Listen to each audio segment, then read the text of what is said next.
রাসূল করিম সাল্লাল্লাহু আলাইহি ওয়াসাল্লাম বলেন যে আমরা তো দুনিয়ার সব মানুষ শুধু সম্পদের পিছে দৌড়, সম্পদ লাগবে, সম্পদ যার যত আছে সে আরো কামাতে চায়, আরো লাগবে।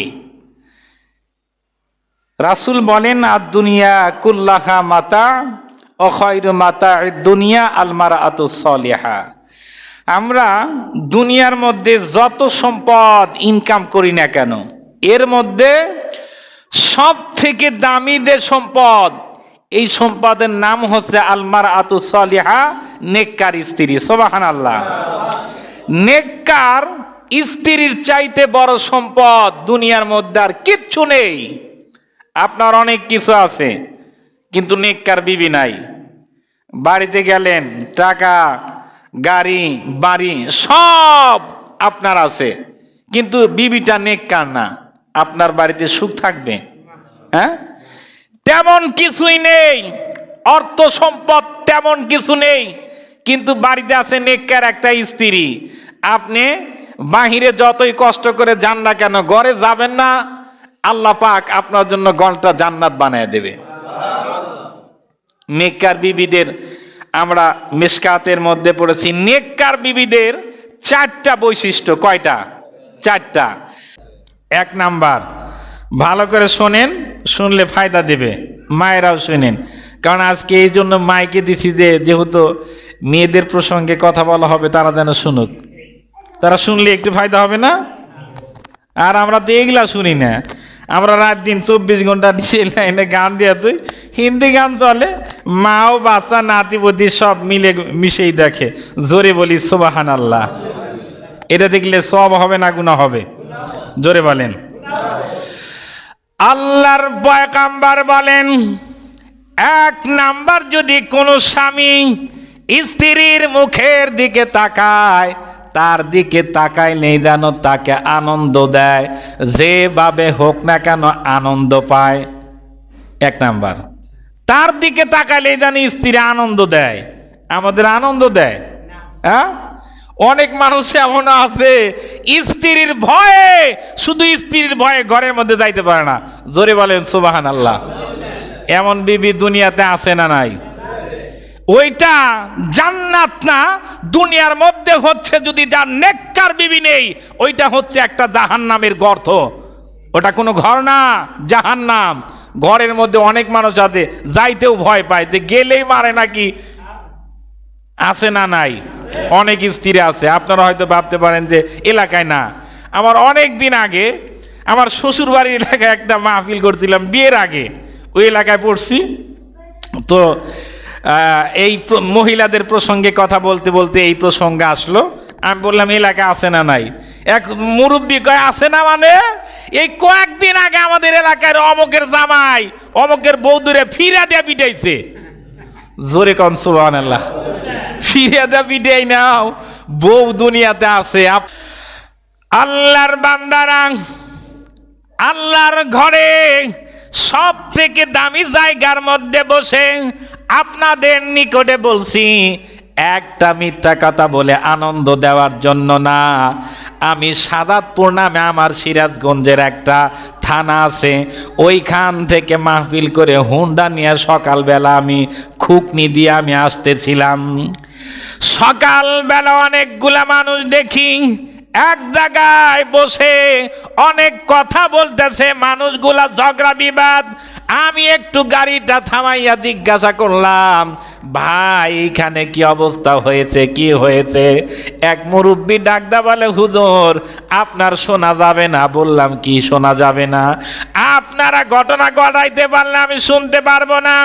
অন্য একজন ডাকদা বলে, হুজুর ডাক্তার সাহেব আসছে, একজন পান্তার প্লেট দিয়ে বাড়ি মাইরা তার স্বামীর নাক ফাটিয়ে দিয়েছে।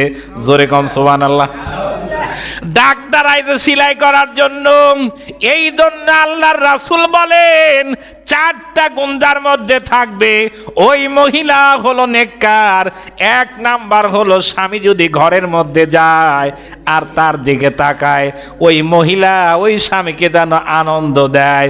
একবার কি আওয়াজ দিয়ে বলতে পারলেন না সুবহানাল্লাহ?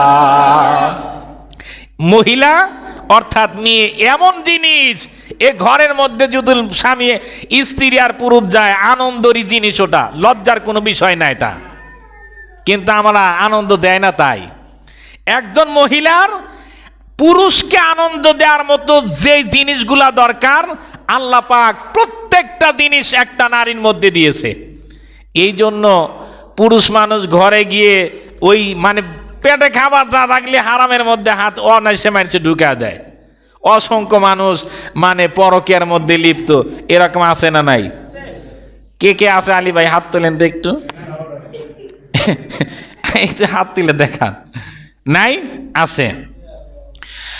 আল্লাহর পয়গম্বর বলেন দ্বিতীয় নাম্বার, ওই মানুষ স্বামী যদি কোনো আদেশ করে জীবন চলে যাবে, স্ত্রী সেটা মানবে। আমাদের স্ত্রীকে মানে আদেশ করলে মানে, হ্যাঁ, বরং আরো বাড়িতে আরো দিন ভরা কাজ কাম করে বাড়ির মধ্যে যায়, বলে যে এক জগ পানি আনো তো, কয় ওই যে জগ বইরা খাও আর আমার জন্য এক গ্লাস নিয়ে আইসো।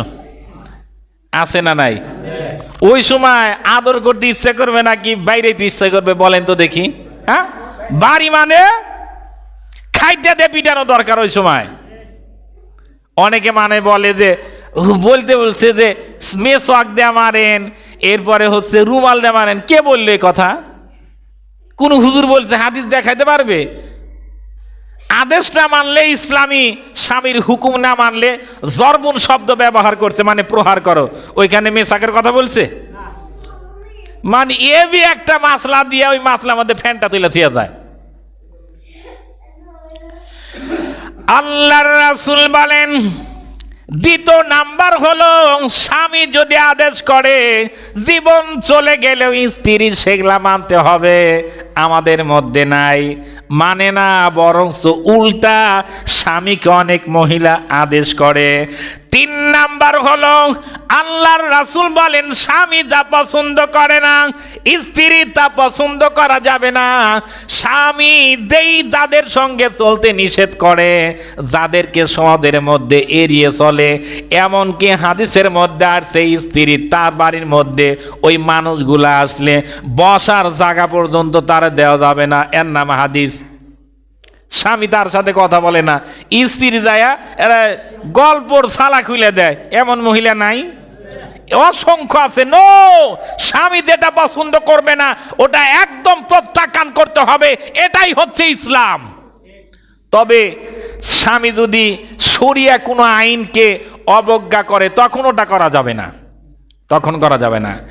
আর চার নাম্বার হলো, একজন স্বামীর সব কিছু ওই মহিলার কাছে হলো সম্পদ, তার অর্থ সম্পদ যা কিছু আছে সবগুলো তার হেফাজত রাখা লাগবে। এর মধ্যে সম্পদের মধ্যে উত্তম সম্পদ হচ্ছে তার লজ্জাস্থান। এই লজ্জাস্থানের হেফাজত করার দরকার আছে নাকি নাই? এ মায়ের দলেরা, আমরা তো ভাবি শুধু যৌনাচার ছাড়া সব কিছু হালাল। না না, যৌনাচার হচ্ছে একটা দেনা। আপনার মাথার মধ্যে চুলগুলা যে আছে, এই চুলগুলাও কিন্তু যদি অন্য পর পুরুষ দেখে, জেনা করলেই যেই গুনাহ হয় ওই পরিমাণ গুনাহ তার আমলনামায় লিখে দেওয়া হয়। এই জন্য মাথার চুলগুলা পর্দা করার দরকার আছে নাকি নাই? আল্লাহর পয়গম্বরের মেয়ে ফাতেমা রাদিয়াল্লাহু তাআলা আনহা কোন একদিন গভীর রাত আলীর কাছে শুয়েছিলেন। এর মধ্যে হঠাৎ করে হযরত আলী রাদিয়াল্লাহু তাআলা আনহুর সঙ্গে একটু কথা কাটাকাটি হয়েছে। অনেক রাত আলীর স্ত্রী জান্নাতের সর্দারনি ফাতেমা রাদিয়াল্লাহু তাআলা আনহা গভীর রাতে আলীর কাছ থেকে নিকট থেকে ঘুম থেকে উঠে ঘরের দরজাটা খুললেন। আলী ঘুম থেকে জাগ্রত হওয়ার পর দেখে তার পাশে স্ত্রী নাই। আলীর দিলের মধ্যে সন্দেহ ঢুকেছে। মারহাবা বলেন, আরো আওয়াজ দেয়া বলেন মারহাবা। আল্লাহর রাসূলের এত বড় একদম সাহাবী, আল্লাহর পয়গম্বর বলেন আনা মাদিনাতুল ইলমি ওয়া আলিয়ুন বাবুহা, আমি যেই মদিনার ইলমের শহর, ওই শহরের দরজা হলো হযরতে আলী। ওই আলীর স্ত্রী ফাতেমা রাতে বিছানা নাই বলে সন্দেহ করেছে। ওরা সন্দেহ করলে আমরা করতে পারি না? হ্যাঁ, আমরাও কেমন মানুষ, নিজের বিবি মাসের পর মাস শ্বশুর বাড়ি থাকে, বইয়ের কোনো খবর নাই। আল্লাহর পয়গম্বরের মেয়ে রাতে যখন উঠে আস্তে আস্তে তাকে না বলে রাসূলের বাড়ির পর্যন্ত পৌঁছে গিয়েছে। আল্লাহর রাসূল ঘরের মধ্যে মাত্র একটা গভীর রাত্রে একটা দরজার মধ্যে টোক্কা লাগাইছে। আমার দয়ার নবী, মায়ার নবী সাথে সাথে ঘরের দরজাটা খুলেই দেখে ফাতেমা। আল্লাহর রাসূল ডেকে ডেকে বলেন, এ ফাতেমা, একা একা গভীর রাত, হযরত আলী অনেক দূর থেকে তাকে তাকে দেখে। তিনি ভাবতেন হয়তো আমার নামে নালিশ দেওয়ার জন্য তার বাবার কাছে গেছে। বাড়ির মধ্যে যাওয়ার পর দেখে আল্লাহর রাসূল ঘরের দরজাটা খুলে ঘরের মধ্যে নিলেন। ডাক দে বলেন, মা আলী কই? ডাক দে বলে, বাবা, ওনার সঙ্গে আমার একটু বাক বিদ্বন্দ্ব হয়েছে, এই জন্য আমি একা আপনার কাছে আসলাম। এরপরে আল্লাহর রাসূল তখন ডাক দে বললেন, ফাতেমা, একা যেহেতু আলী তোমার খবর জানে না, এরপরে তুমি একাই বাড়ির মধ্যে আসছো। আল্লাহর রাসূল বলেন, এ ফাতেমা, আজকে যদি তুমি দুনিয়াতে বিদায় নিয়ে যাইতা, আমি রাসূল বললাম তোমার জানাজা নামাজটা আমি রাসূল পড়াইতাম না। সুবহানাল্লাহ বলেন। স্বামীর সাথে একটু স্ত্রীর দ্বন্দ্ব হয়েছে, শ্বশুরের কাজ গিয়ে বাবার কাজ গিয়ে বলার কারণে বাবা ডাকতে বলে, যদি আলী যদি তোমারে ক্ষমা না করে আমি জানাজা পড়াইতাম না। আর আমার আপনার মেয়েরা আসলে বলে কোনো সমস্যা নাই। এমন বাবা আছে না নাই? জামাই যদি একটু বকা দেয়, এরপরে ধরলাম আঘাতই করলো, এরপরে বাবার কাজ যদি চলে আসে, কয় তুই সাইরে আয়, পরে জনে আর একটা বিয়া দেব।